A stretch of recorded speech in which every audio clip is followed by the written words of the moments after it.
Hello guys, it's Alan here from Mecha YouTube with a Hermóðr project. We have less than a month until I leave for Sydney for the Bandai World Cup at Smash.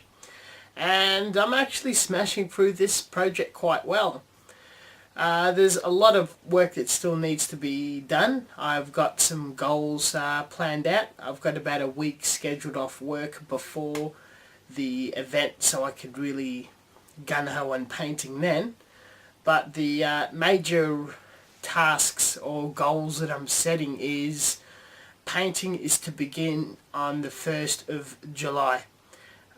Even if there's some roughing up or finishing off or detail work that needs to be done, at least 2/3 needs to be undercoated and painting commenced, hopefully the more complicated parts.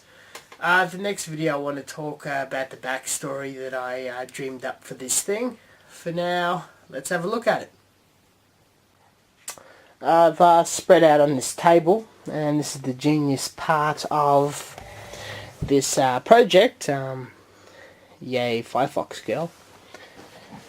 Because it's all in different components and hooked up by magnets, I can work on different pieces. So as putty or glue's drying on one piece, I can work on something else. So the past few days I've been able to just sit here and work, 3, 4, 5 hours straight, and I've got an absolute ton done. You got a leg here and the hips over there.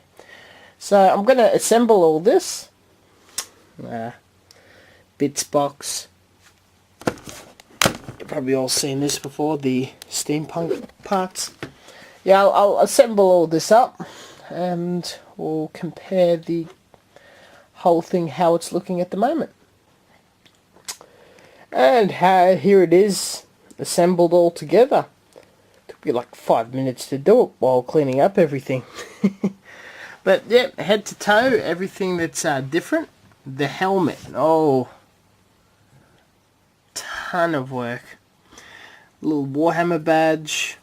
We've got the steampunk goggles with a leather band around it. I'll talk about that in the middle. This thing's still a bit rough. There's a bit of sanding to do, but all this chopped up styrene that's of a interesting shape. The little aerial there's magnetized so it doesn't break off. It just pulls on and on whenever, and changing the colour is going to be easier.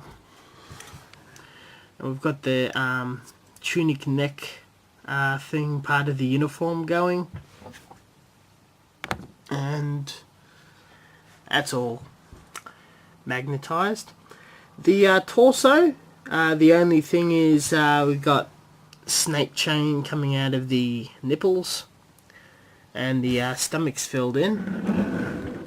Just have a quick look in the back, and we got these back fin wing bits sticking out, just to give it a little more definition.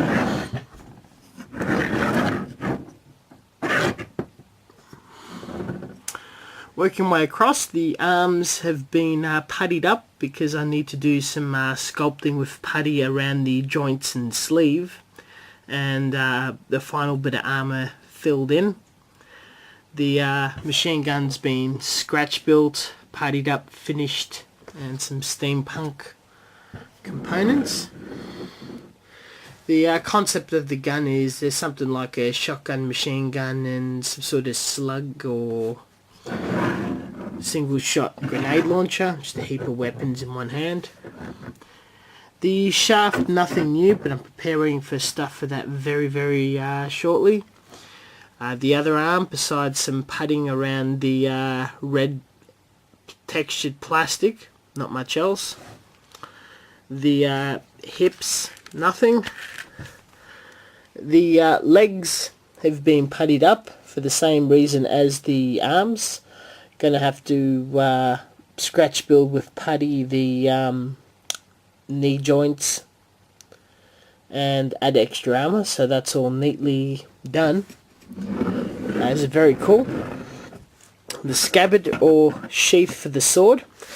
It took a lot of thought because traditionally it would be on the hip with the shield, the right hand side of your body. If anyone that studies kendo or Japanese swordsmanship, you draw the sword from the right hand part of your body with the blade facing up.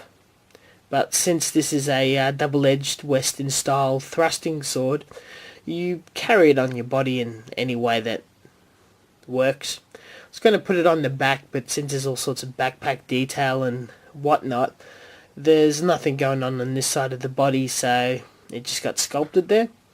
It's on a magnet. When the sword was sculpted, I just, as you've probably seen in previous videos, rammed it in a bit of putty, let it harden, sanded down, and glued all this funky detail around. Now the problem with the scabbard was it was going to hide the detail of the blade, and doing a little research on the internet, there's quite a few designs that either take the bottom or the top out and show the length or the beauty of the blade off. So I've decided to pull something like this off. The cloth bits that I sculpted out of metal a little while ago has a layer of something called pliver, PVA glued to it. It's a byproduct when you shear sheep. It's underneath the wool. It's a very thin, light leather texture. We had it laying around the studio and just cut it to shape and glued on. Once I paint over it, it should look more authentically like fabric or leather. Let's go do some tassels on the top to blend it in with the armor. Nothing else really done lower than that. Now, base detail. Over here you can see what traditionally used to be the back of the Pallas Athene, all roped together with metal and parts, and they're obviously missiles now, all extended with putty, filled with seam lines filled. It's a base component. All this nice cog and watch bits, which when painted will come up nicely. And I'm starting to do some work on the base. Any Pallas Athene pieces that I obviously cannot use on the body has been started to glue down, really big ones underneath. And the cogs are starting to appear through the mesh parts.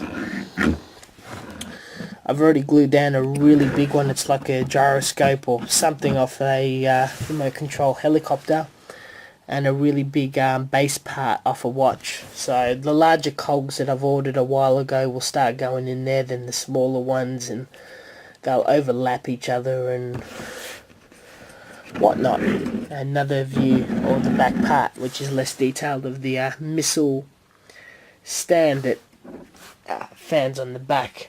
This is a general back view of the figure. The helmet part also, strap is also pliver. So, as you guys can see, an absolute ton of work has been put in.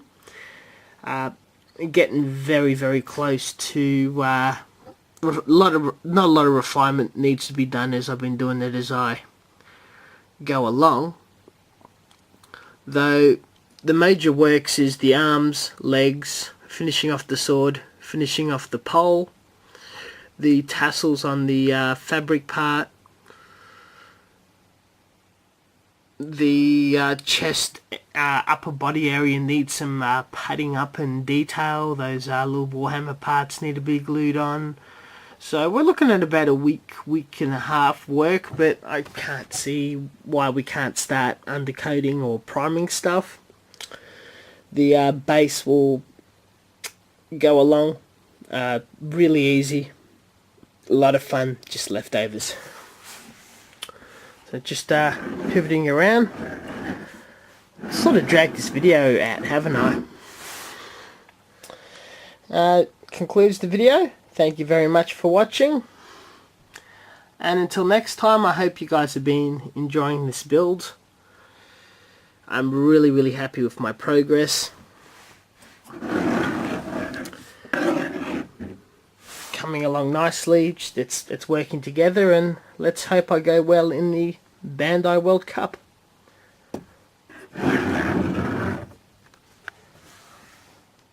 Catch you later.